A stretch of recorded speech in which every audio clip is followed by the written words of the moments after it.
Welcome to the Ernie Chambers Show.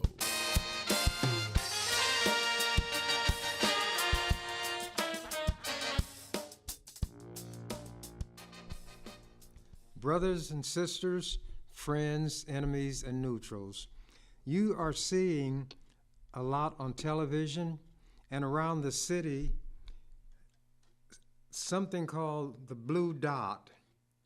And that means that there is one district, one representative district or congressional district in Nebraska where Democrats are able to send an electoral vote to the president, who will be Kamala Harris, in my opinion.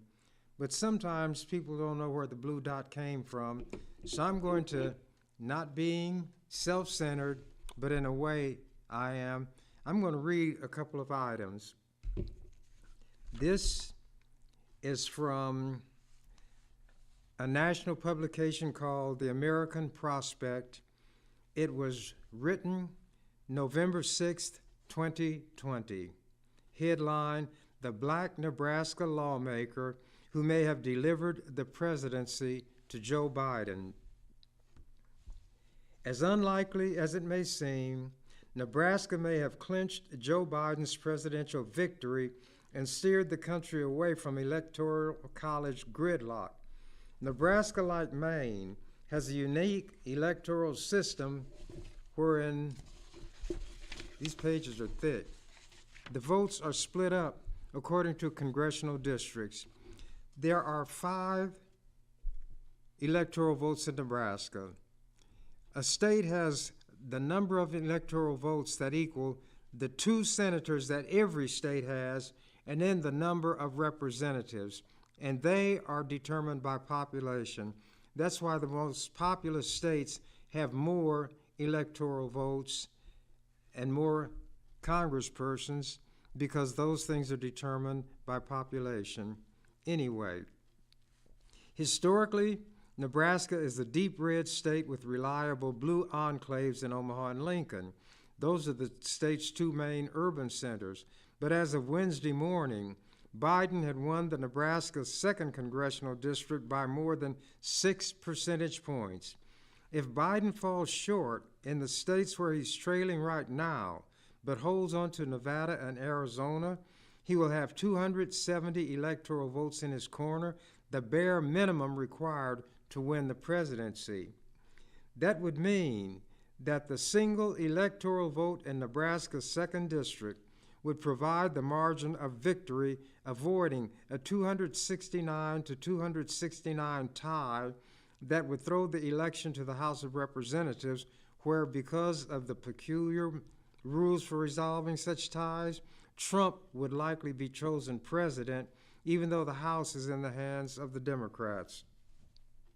It's only the 2nd time Nebraska's electoral vote districts haven't gone fully to the statewide popular vote winner in 2008, Barack Obama poached the 2nd congressional district, which encompasses Omaha, surrounding suburbs, and a few farms, by 3,325 votes, a margin of just 1.2 percentage. In 2016, Donald Trump carried the same by 25 points, but only ousted Clinton in the District 2 by 2%. Even this year, while Biden took Nebraska's 2nd district comfortably, the same votes advanced Representative Don Bacon, the Republican incumbent, over the progressive Kara Eastman. Some of this might be confusing.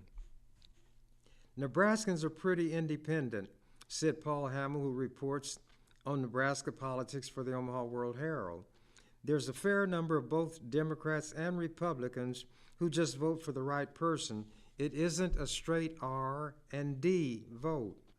Though there was a coming together of forces that led to Biden's victory in the district, it would be a mistake to overlook one of its homegrown heroes, Ernie Chambers.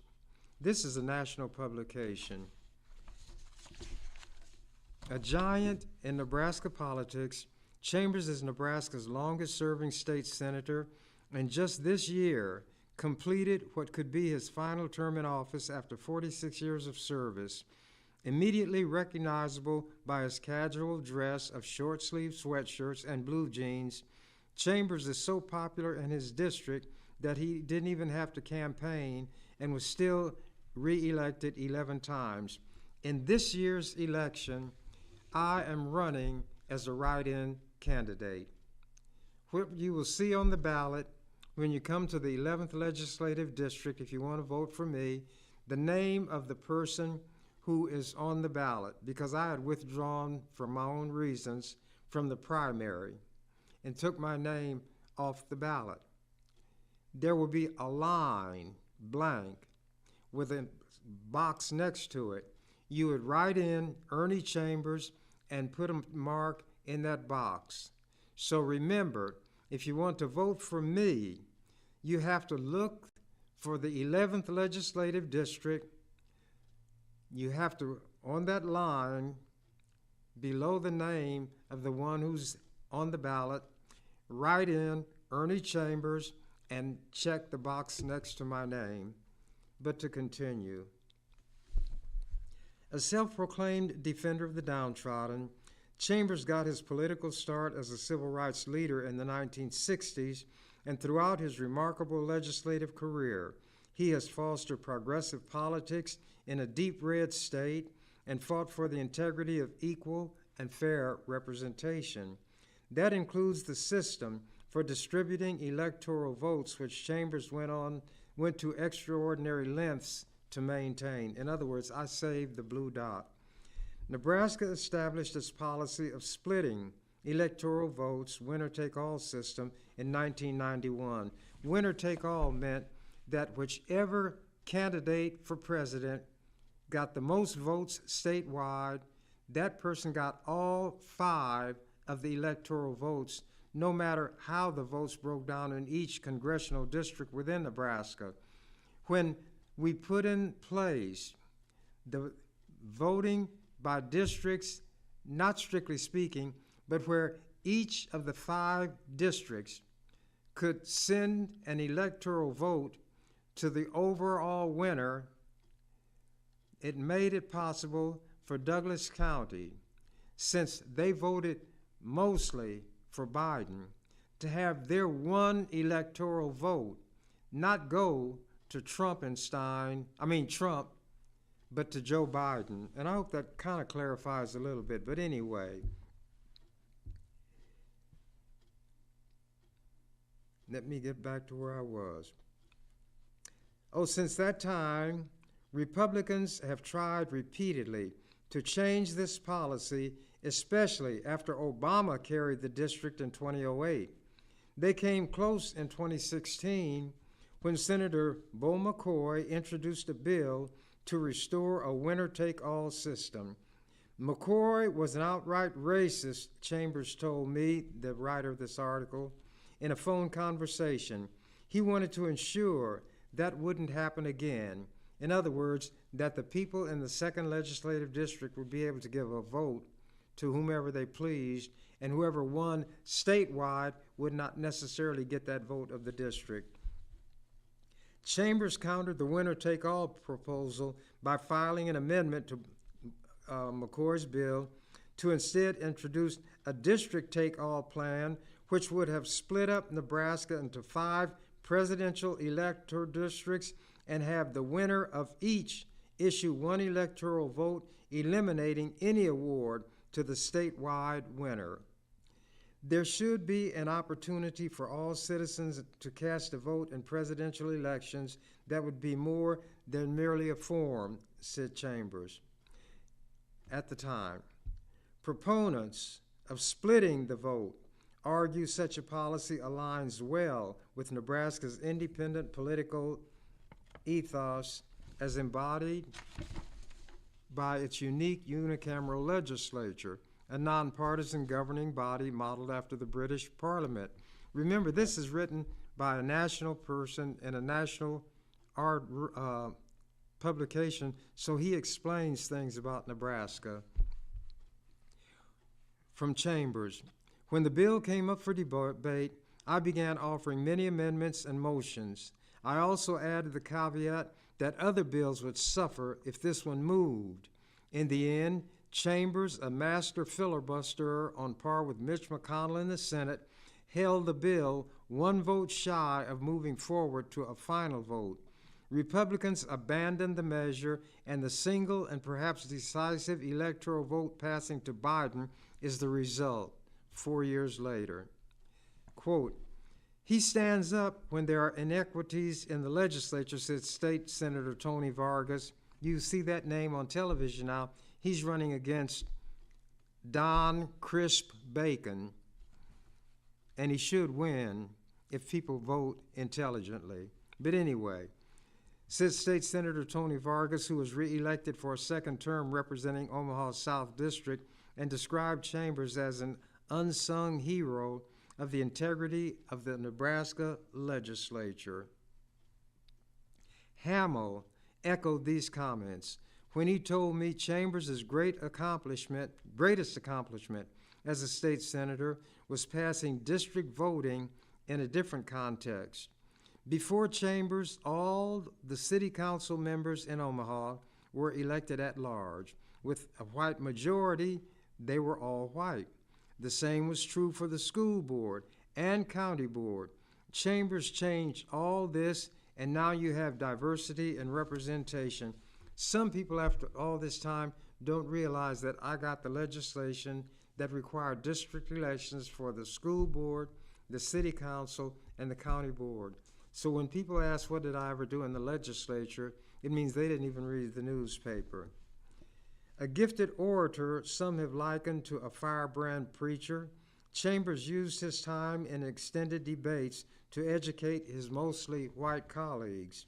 Sharp-tongued, unapologetic, and bullish for justice, Chambers, who is black, was a stand-alone figure in Nebraska's overwhelmingly white and conservative legislature.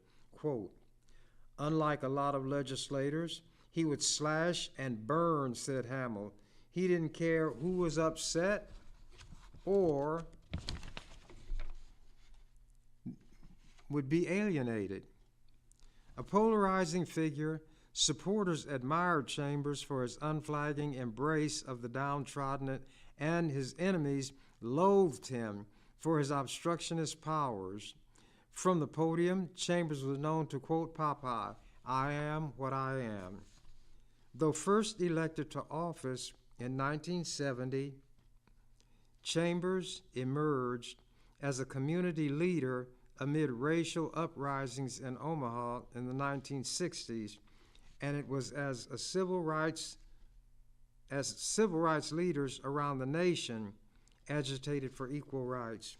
At that time, a young barber, Chambers was nevertheless instrumental, and some people around now don't know this.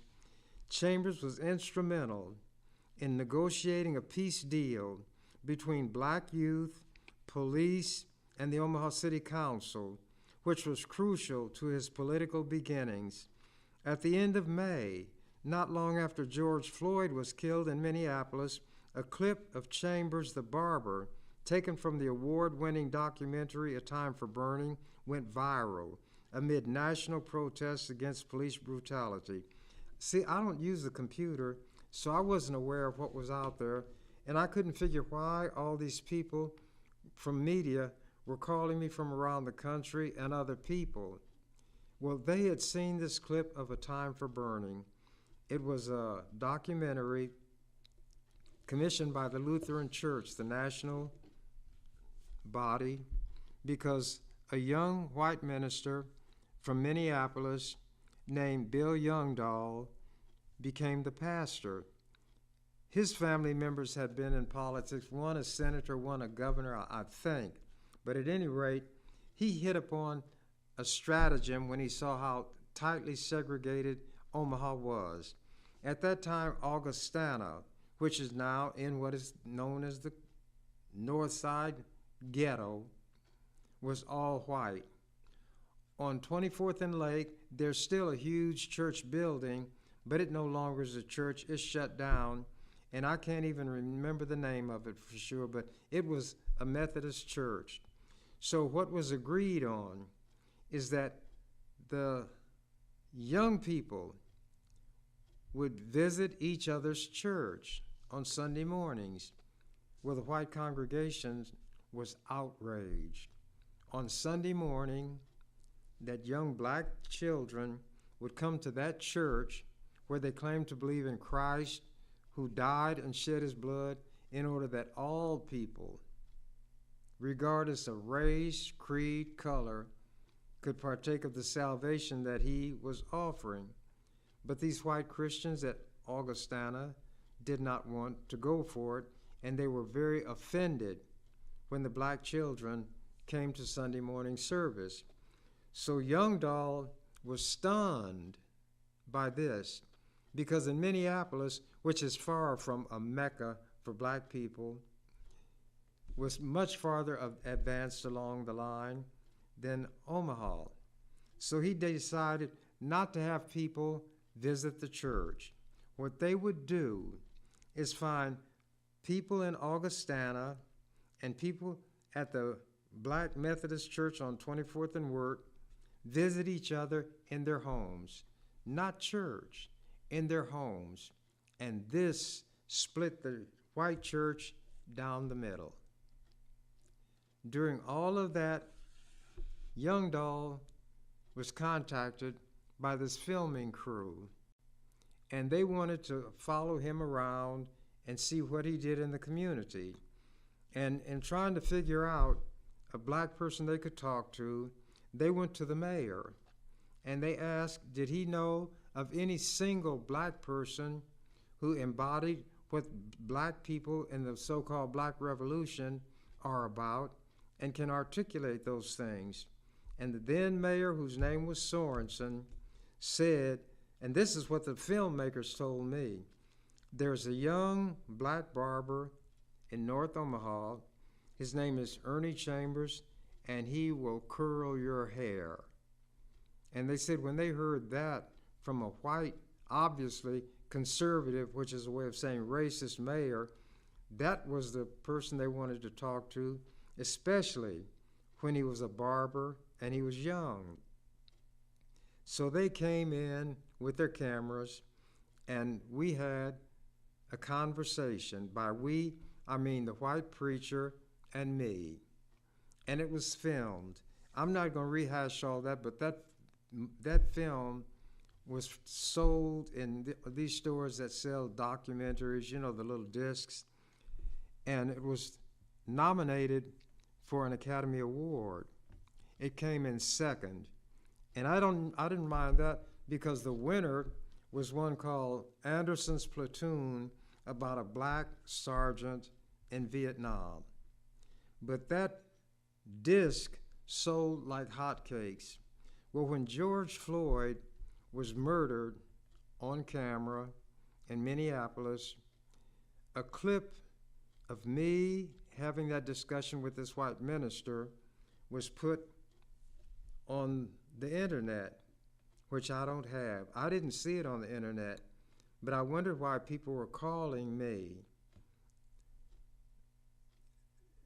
The report was that it spread like wildfire, and I have a packet of other things that were put on the internet after people found out that I saved the blue dot position in Nebraska, and some mention the film A Time for Burning. I've done things that people in this state, in this town, don't know anything about, and people have the nerve or the ignorance to ask me, what have you ever done? And when they ask me that question, my feeling is that they are so basic in their development that I didn't want to overburden their brain, because some of them were not overburdened with brains. I would just say, well, nothing. But anyway, that was how that film, A Time for Burning, was given a rebirth when George Floyd was murdered on camera. I'm going to read this paragraph again because I want people to be aware of what I was doing as a young person. And I was also visiting the police department when anybody got arrested late at night. The families would call me, and I would go down to the police station in the middle of the night to inquire. And once they knew that I knew about the situation, it saved a lot of black men from being beaten. That was a common practice in Omaha. They called their clubs in beaters. And I've mentioned this before, but in this context, I want to say it again. When I went to work at the post office, I would still go down to the police station late at night when somebody's family told me that a member had been arrested, or people in a group saw that somebody was arrested. Now, all of them could have gone, but people are fearful, and it's something I've always understood. Didn't approve of it, but people cannot be what they're not. Water cannot rise above its level, so I would go. And this lady who sat beside me when we were sorting mail, she said, "Ernie, did you ever see the Godfather movie?" I said, "No." She said, "Well, you need to either see it or talk to somebody who saw it and ask them about Sonny." I laughed. I said, "Sonny?" I said, "Who is that?" He said, "Well, just if anybody has seen it." So somebody was talking to somebody else, and the Godfather was mentioned. I asked, had they seen the movie? They said yes. I said, "Was there a character called Sonny?" "Yeah." "Well, who was he?" "He was the son of one of the big mobsters." I said, "Well, what is significant about him that would make somebody bring him up telling me about the movie?" This person said that Sonny was very protective of his sister. Very late one night, he got a call and was told that a rival mob had her captive, and he knew where they were. So if Sonny would come, he would give him the details, and Sonny could do whatever he wanted to do. Without taking thought for his own safety or anything else, Sonny got in his car and headed for the rendezvous place. Well, in order to get there, he had to go across a toll bridge, so when he stopped at the toll booth to pay, you might anticipate, even if you haven't heard me tell it before, he was gunned down. It was set up to ambush him. And this woman said, "Ernie, that's what's going to happen to you." These people know how you will operate if a black person is in need. And it didn't stop me, but I have to be honest. It was on my mind. Is this real or is it a hoax? But I would go down there anyway. And the fact that I'm still here and 87 years old, obviously I was not ambushed, but I got a lot of threats in my life, written, notes stuck on my door in the legislature, telephone calls, but none of that stopped me. A statement we used to always make in the barbershop was, you got to die someday and you got to die of something. But at any rate, that time for burning was something that took place when I was young during those days also. Continuing. Though Chambers is deserving of national attention, he's most often received it for publicity. This guy said stunts and radical statements like, "My ISIS is the police." But on the legislative floor, he is a skilled tactician with a strong command of legislative rules. Quote, "He was so good with the rules, he could tie up somebody's bill and force them to make a deal," Hamill told me. And this Paul Hamill was a reporter for the Omaha World-Herald. Ever in the minority, Chambers became highly skilled in the filibuster, deploying delay tactics such as extending debate. Quote, "He fully understands one individual could really slow down and hinder movement in a state like ours," unquote, said Senator Vargas. "He doesn't do it all the time, but he does it when he believes the integrity of our state and our people might be harmed," unquote. A gifted orator, some have likened to a firebrand preacher, Chambers used his time to extend debates, to educate his mostly white colleagues on history, highlighting slavery and long-standing injustices to the black community. Now, I'm not the only black person who's ever been a senator. I've been away 4 years. Which one of any of those have been noted for educating the white people on the history that impacted on us and about slavery? I would say you should not have a George Washington birthday celebrated in Nebraska because he was one of the biggest slaveholders in history. In fact, he had so many slaves which he never freed, the father of his country and the father of all people named Washington. Find me a white Washington and you'll see how rare it is to find one who is white. He had so many slaves that when the racist slaveholders in the South rebelled in what was called the Civil War, and people down south called it the War Between the States, the slaveholders took George Washington as their patron saint because he was one of them and had more slaves than any single person had during the time of the Confederacy. And our children were made to honor him because they didn't know any better. We don't know any better. And here's what some people call a stunt, the kind of thing I would do. I'd say the flag is a rag. It means nothing to me except a sign of oppression. Whenever the night riders came to lynch a black person, they carried the American flag, the one who wrote what they call their national anthem, the Star-Spangled Banner. The words to it were written by Francis Scott Key after a battle by the good white people against the bad white people of the South. So he wrote, "Oh, say can you see by the dawn's early light, how so proudly we hail," but anyway, it's talking about the flag. And he ended it, "It will forever wave o'er the land of the free and the home of the brave." And Francis Scott Key was a slaveholder. People didn't know that.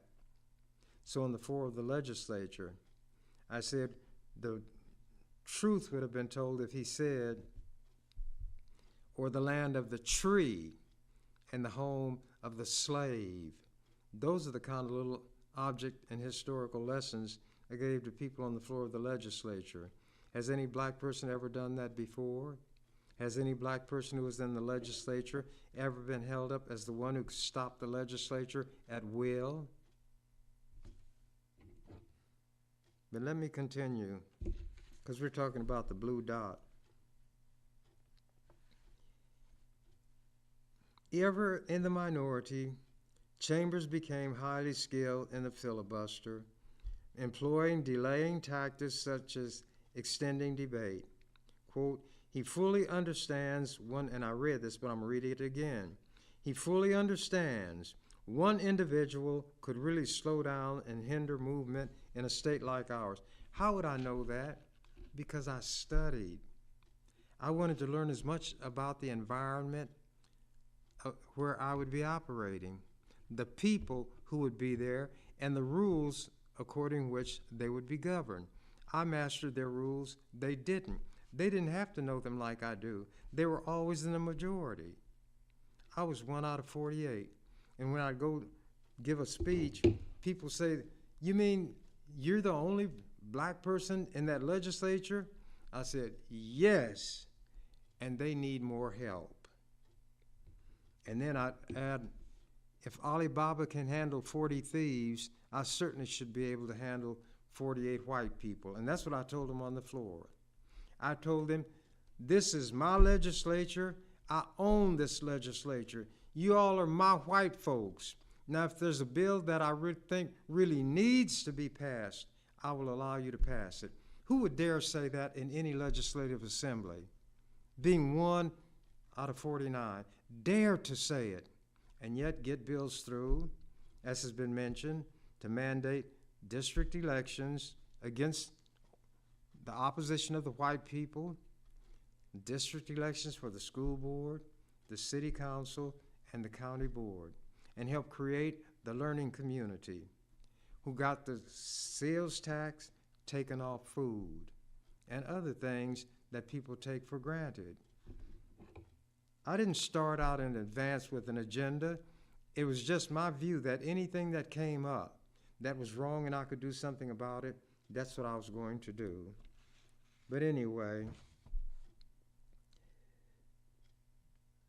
a gifted orator, Vargas said he doesn't do it all the time, but he does do it when he believes the integrity of our state and our people might be harmed, unquote.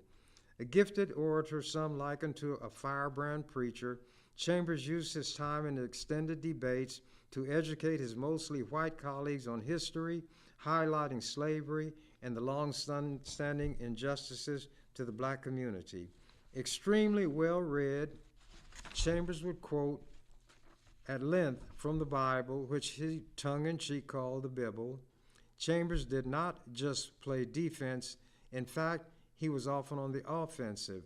A lifelong opponent of the death penalty, Chambers introduced a bill to repeal Nebraska's capital punishment law at the beginning of each legislative session. He introduced this bill 36 times. It passed in 1976, only to be vetoed by then Governor Charles Stone. It passed again in 2015 with enough support from the conservative senators to override the governor's veto.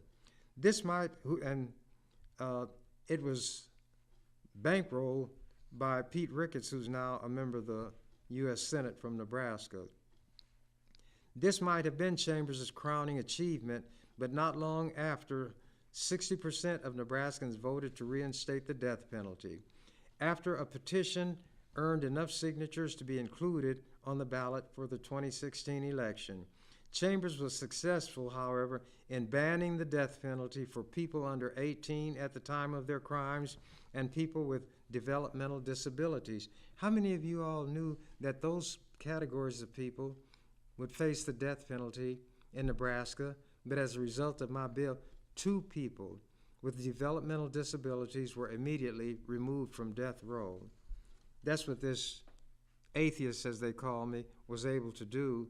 But this so-called atheist who says, Popeye gave me my slogan, I am what I am, no matter what people say, and I'm going to be what I am forever, in human terms, knowing that forever does have an ending.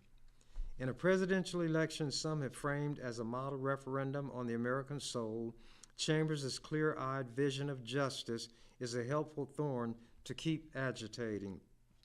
While in office, Chambers also wrote laws that banned corporal punishment in Nebraska schools, eliminated sales tax on groceries, and held the state more accountable in a variety of ways, from requiring a grand jury investigation of people who died in the custody of law enforcement to demanding investigations into campaign finance violations and use of legislative computers for cyber sex. Chambers was such a thorn in the sides of Nebraska's conservative political leadership that they passed a term limit law to get him out of the legislature. Chambers served his term, waited 4 years, and then returned. His second term limit required break came this year at the age of 83. It could be his last. Chambers' moral conscience and gritty perseverance guided his life in and out of politics. Quote, I know I'm the most feared and hated man in this state, Chambers told the Omaha World Herald. I know that, and it doesn't mean anything to me because my life is not based on whether people approve of what I do or agree with what I do, unquote. Regardless of Nebraska's potentially crucial role in Biden's victory, the tireless Chambers remains sober in his assessment of his state and the state of progressive politics in this country. Quote, there's a thick cloud of backwardness hanging over this entire state, Chambers told me. Quote, in my view, the only time you can say an area is progressive, not when they talk about change, but when substantive changes are made that attack the root causes of the racism that is endemic in this country, unquote. In a presidential election some have framed as a moral referendum on the American soul, Chambers' clear-eyed vision of justice is a helpful thorn to keep agitating. Still, if Biden does carry Nevada and Arizona without winning Pennsylvania or Georgia, Chambers will have every right to look at Biden's inauguration and take some credit for getting him into office. And there was another article that appeared on the same subject in the National Geographic. I don't know how much time I may have left, but I'm going to start this, and when I get the signal, then I'm going to have to just stop. Remember, this is not the kind of thing National Geographic writes about. The headline, History and Culture. This rebel lawmaker preserved Nebraska's unique electoral system. Ernie Chambers, Omaha's self-proclaimed defender of the downtrodden, has dedicated his career to unpopular progressive issues. And this was written November of 2020. On this year's electoral map, a lonely blue island stands out among a sea of red in the middle of the country, the Omaha metropolitan region. In 48 states, this would not affect the state's electoral voters, who are supposed to back the same candidate in a winner-take-all system. But since 1992, Nebraska has adopted a different method. 2 of its 5 electoral votes are distributed to the overall winner of the state's popular vote. That means whoever wins the most votes for president automatically gets 2. And the remaining 3 go to a winner in each of the state's 3 congressional districts. So this year, despite nearly 60% of the states supporting Donald Trump, one of Nebraska's electoral votes, that of the 2nd congressional district, will go to Joe Biden.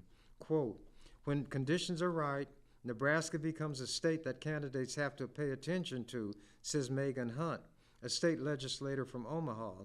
And that gives a lot of people and motivation to people in Nebraska who want to operate on the side of justice and independence and not just give away our electoral power along party lines. Halfway across the country, the same situation unfolded in reverse. An electoral vote in central and northern Maine went to President Trump, who visited there in late October, while the rest of the state went blue. Only Nebraska and Maine don't use winner take all. As I told you, these pages are thick. Republicans in Nebraska's legislature have been trying for decades to change the way its state distributes electoral votes, but standing in their way has been Ernie Chambers, the state's longest-serving and only independent legislator. In 2016, the then 79-year-old Chambers nearly single-handedly stopped a bill that would have turned the state's electorate back into a winner-take-all system. Here's why the Electoral College exists and how it could be reformed. Chambers hates labels, but he is by all accounts a progressive in a conservative state and a non-religious black man in a Senate dominated by white Christians. Over the course of his 46-year career, he has developed a reputation as a stubborn yet effective dissident, and according to a number of current and former state senators, significantly reshaped the state's legislative body. One black man reshaped it. In 1971, when Chambers first became the state senator for Nebraska's 11th Legislative District in northern Omaha, he did not swear an oath. He doesn't believe in a higher power. That's what they say. I'll tell them, well, I don't need to go into all that. Despite being the son of a minister, instead, he issued an affirmation. That meant that anybody, regardless of race, creed, color, sexual orientation, or any other thing, if that person had a situation that fell within the province of what I should do as a legislator, I would help that person, period, Chambers said. Chambers, who worked as a barber before becoming a state legislator, describes himself in his official Senate biography as the defender of the downtrodden. He protested racial inequities as a teenager and continued to do so through college, the U.S. Army, and law school. He became well known as an anti-establishment leader representing the city's young black community in their dealings with the police and local government. People say, I don't know anything about young people. Believe it or not, I once was young. But going on, if people, quote, if people were having the problems with the police, the housing authorities, they'd come to me, and I'd go and confront the white person in power who was doing it, Chambers said. I didn't whisper behind my hand or when nobody was looking. If people were having problems with the police or the housing authority, they came to me, and I went directly to the source of the problem. Chambers was encouraged to run for state senate by his community. I was pretty much doing the job anyway, he says, and after he was elected in 1970, he tried to advocate for people he considered to be on the margins. One of his chief causes is the abolition of the death penalty, which he believes undermines basic human dignity. Quote, as long as I'm in the legislature, I'm going to work for the abolition of the death penalty in Nebraska, he said in 1976. Nearly 40 years later, in 2015, he succeeded and even secured the supermajority of votes needed to overcome a veto from then-Governor Pete Ricketts. His bill was repealed in a referendum a year later, and Ricketts calls himself a man of faith, and although the Catholic Church's position officially is against the death penalty, Ricketts said he's not going to follow that. He's going to see if he can't carry out an execution. And he calls himself a Christian and a Catholic. Shows what hypocrites people have in office. Chambers has a history of drafting unpopular bills for progressive causes. Since the 1980s, he has been trying to get college athletes recognized as state employees so they can be paid. That has been done now. 50 years before the Supreme Court ruled to ban employment discrimination, 50 years before the court ruled against employment discrimination based on sexual orientation, Chambers started pushing for laws to protect LGBTQ workers.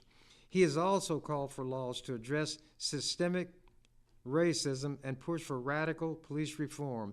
Only this year, in the aftermath of nationwide race-based protests, he got a bill passed in the legislature cracking down on racial profiling and requiring implicit bias training for all police officers. People don't know that, but there it is in the National Geographic, a national publication.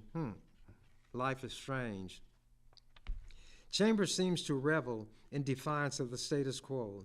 He's been the only black man in the state Senate for the majority of his career, and he wears jeans and a baggy sweatshirt to work every day, in contrast with his colleagues' suits and ties. He is so committed to dissidence that it creeps into his personal life. Patty Pansing Brooks, a colleague who he sometimes called his goddaughter, said they've become good friends in their 6 years working together.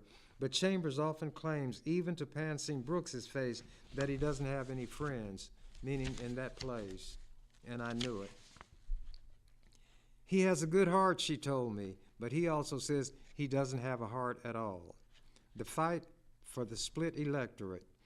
In early 2016, Nebraska was on the verge of passing the law that would change its electoral college system to winner take all. The move was largely seen to favor Republicans in the deeply red state. Why would we want to be different from all other 48 states, asked Senator Robert Hilkeman recently, who helped to lead the effort to pass the bill that year.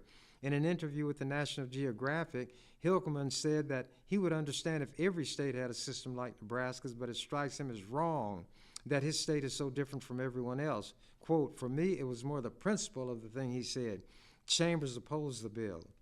Chambers said, you're not going to take away that one little bit of impact that the people in this district may have on selecting a president. So he called upon a skill he had perfected over decades in the legislature, something one of his colleagues calls the Chambers treatment. He started filibustering. Hilkeman initially had enough votes, but anyway, when time came to vote, he fell one vote short because I managed to pull that one vote off. And that saved that one vote that allows Nebraska to have an electoral vote that they can give to a Democrat if they choose. There are people organizing, blue dot, save the blue dot. They don't even know where it came from. And if they knew that I was the one who saved it and created it, they'd probably stop. But it shows how they want to erase a person and his impact even while he yet lives. but that is America, the land of the tree, the home of the slave. And I say in my last few seconds, I am running as a write-in candidate. Many years ago, I won the legislative seat as a write-in candidate. So November 5th, when you go to vote for Kamala Harris, and if my running only brings out more votes for Kamala, it will not have been in vain, in my opinion. Vote for Kamala and vote for me by writing in my name and putting an X in the box next to it. You've got to write my name and check that box. So with that having been said, I'll sign off as I always do by quoting the canary who found out that the cage door was open. I'm out of here. You've been watching The Ernie Chambers Show. If you'd like to leave suggestions, email us at ewcfacts@gmail.com. That's ewcfacts@gmail.com. This is an EWC Communications production.